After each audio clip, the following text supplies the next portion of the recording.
आपके साथ प्रीति सिंह। चुनाव आयोग आज बिहार विधानसभा चुनाव की तारीखों का ऐलान करेगा। आज शाम के 4 बजे दिल्ली के विज्ञान भवन में प्रेस कॉन्फ्रेंस बुलाई गई है। चुनाव के ऐलान के साथ ही आचार संहिता लागू हो जाएगी और 22 नवंबर 2025 तक चुनाव की प्रक्रिया पूरी कर लेनी है। सभी दलों ने निर्वाचन आयोग से छठ के बाद वोटिंग कराने की मांग की है और बिहार में चुनाव की तैयारियों को लेकर chief election commissioner Gyanesh Kumar ने रविवार को पटना में प्रेस कॉन्फ्रेंस भी की थी। सीसी ने कहा था कि बिहार में एसआईआर पूरी तरीके से सफल रहा है। मतदाता सूची में ये सबसे बड़ी पहल रही है। चुनाव आयुक्त ने बिहार के बीएलओ की सराहना की है। उन्होंने कहा है कि बिहार के 90,217 बूथ लेवल ऑफिसर ने अपने क्षेत्र में वोटर लिस्ट को अपडेट किया और जिसके लिए इनका आभारी भी हूं। मुख्य चुनाव आयुक्त ने कहा है कि एक मतदान केंद्र पर 1200 से ज्यादा मतदाता नहीं रहेंगे। ये योजना बिहार से शुरू करके पूरे देश में लागू की जाएगी। साथ ही 100 मीटर की दूरी पर पोलिंग बूथ लगा सकेंगे। उम्मीदवारों की फोटो रंगीन होगी। ईवीएम मशीन पर सीरियल नंबर और प्रत्याशियों के नाम बड़ा बड़ा लिखा होगा। पोस्टल बैलेट की गिनती पहले होगी और फिर ईवीएम के आखिरी 2 राउंड से पहले ईवीएम काउंटिंग खत्म होने के बाद भी फिर से पोस्टल बैलेट गिने जाएंगे। उन्होंने ये भी बताया जिनके नाम पता या उम्र में बदलाव हुआ है उन्हें 15 दिन में नया वोटर कार्ड मिलेगा। साल 2020 विधानसभा चुनाव बिहार की बात करें तो उस समय भी बिहार में 3 फेज में चुनाव हुए थे। 20 अक्टूबर से 7 नवंबर तक वोटिंग हुई। 10 नवंबर को रिजल्ट घोषित किया गया था और 2015 की बात करें तो उस वक्त 5 फेज में वोटिंग हुई थी। 12 अक्टूबर से 5 नवंबर तक मतदान हुआ था और 8 नवंबर को चुनाव नतीजे सामने आए थे। तो बिहार चुनाव से जुड़ी इस वक्त की ये बड़ी खबर हम आप तक पहुंचाने। शाम के 4 बजे चुनाव आयोग की प्रेस कॉन्फ्रेंस है। बिहार विधानसभा चुनाव की तारीखों का ऐलान होगा। साथ ही देखना लाजमी है कि कितने चरणों में इस बार मतदान प्रक्रिया को पूरा कराया जाता है।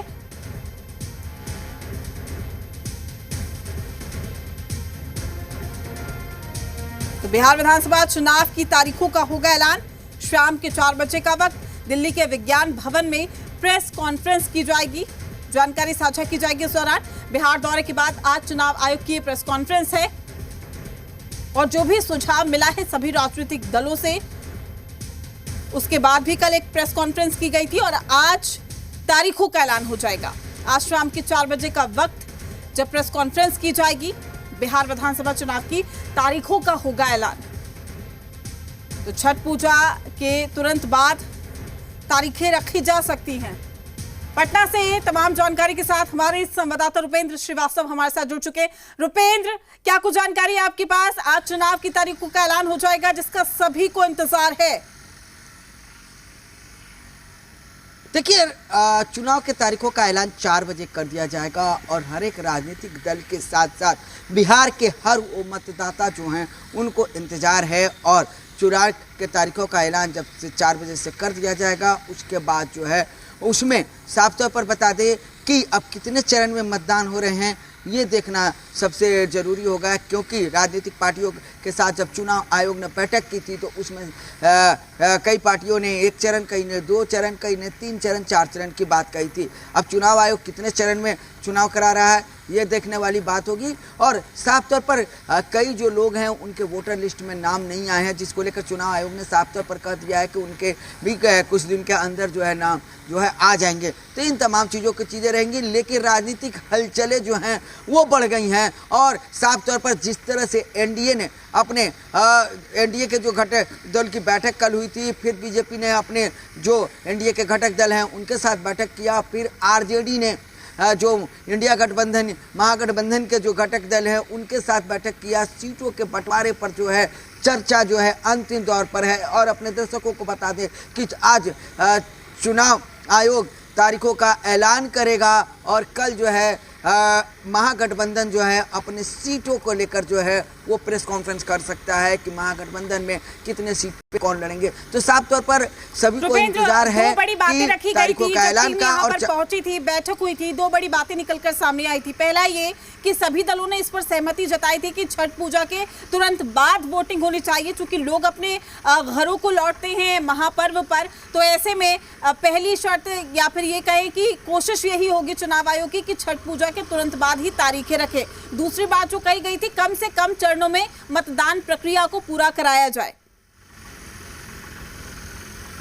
देखिए आपके सवालों का जवाब मैं दूं कि देखिए तारीखों का ऐलान आज हो जाएगा, तो उसमें जितने चरण में होंगे उनके नॉमिनेशन के प्रथम जो है दिन है वो होता है और आखिरी दिन होता है वो जारी किया जाएगा कि कितने चरण में चुनाव होंगे, और जिस चरण में चुनाव होंगे उसमें नामांकन के प्रथम दिन क्या रहेंगे, अंतिम दिन क्या रहेंगे, उसके बाद वो स्क्रूटनी में जाता है, फिर नाम जो सही से नहीं भरे रहते हैं उनके नामांकन को रद्द किया जाता है। ये तमाम प्रक्रियाएं होती हैं। लेकिन जो राजनीतिक पार्टियां जो हैं उन्होंने साफ तौर पर छठ के बाद ये कहा था कि वोटिंग की तारीख रखी जाए।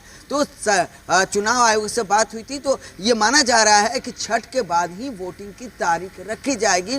और अब देखा जा रहा है कि चुनाव आयोग जो है क्या ऐलान कर रहा है, लेकिन ये संभावनाएं जताई जा रही हैं कि छठ के बाद जो है वोटिंग की जो है तारीख रखी जाएगी, तो अधिक से अधिक लोग जो हैं इस लोकतंत्र के पर्व में वोट कर सकेंगे। तो अब 4 बजे जब चुनाव आयोग प्रेस कॉन्फ्रेंस करेगा दिल्ली में, उसके बाद ही क्लियर हो पाएगा कि कितने चरण में चुनाव होने वाले हैं और तारीख जो है किस किस तारीख को जो है वोटिंग की जाएगी। तो साफ तौर पर ये 4 बजे के बाद चुनौतीपूर्ण स्थिति भी है यहाँ पर इलेक्शन करवाना, बिहार विधानसभा के चुनाव कराना। इस बार कुछ ऐसे बदलाव भी देखने को मिलेंगे जिसमें यह भी कहा गया है कि एक बूथ पर 1200 से ज्यादा लोगों को अनुमति नहीं होगी, यानी कि 1200 लोग ही उस बूथ पर जाकर अपना मतदान दे सकते हैं। और बहुत ही कोशिश ये होगी कि पास में नजदीक में मतदान केंद्र बनाया जाए, तो पूरी सुविधा का ख्याल भी रखा जाएगा। इस बार चुनाव आयोग इस बार के क्या इसके अलावे भी जो है जब चुनाव होता है तो वोटर जो हैं उनकी सुविधा का पूरी ख्याल रखा जाता है, और उसी क्रम में इस बार भी चुनाव आयोग ने साफ तौर पर कहा है कि उस तरह से ख्याल रखा जाएगा। हाँ, एक चीज़ चुनाव आयोग ने कहा है कि 1200 एक बूथ पर 1200 लोगों की वोटिंग करने की व्यवस्था होगी। तो ये बात जो है ये कहीं ना कहीं कहा जाए कि कई बूथों पर 1500, 1600, 1700, कई बूथों पर 2000 लोग जो वोटर होते थे, उसमें जो है कहीं ना कहीं क्या किया जाएगा कि 2 भागों में बांटा जाएगा और 1200 तक एक लिमिट दिया गया है कि 1200 तक एक बूथ पर वोटर जो है वोट कर सकेंगे। जी चलिए ठीक है रुपेंद्र, तमाम जानकारी साझा करने के लिए आपका शुक्रिया। अपडेट हम आपसे लेते रहेंगे, चूंकि 4 बजे का वक्त बताया जा रहा है जब तारीखों का ऐलान हो जाएगा। साथ ही ग्राफिक्स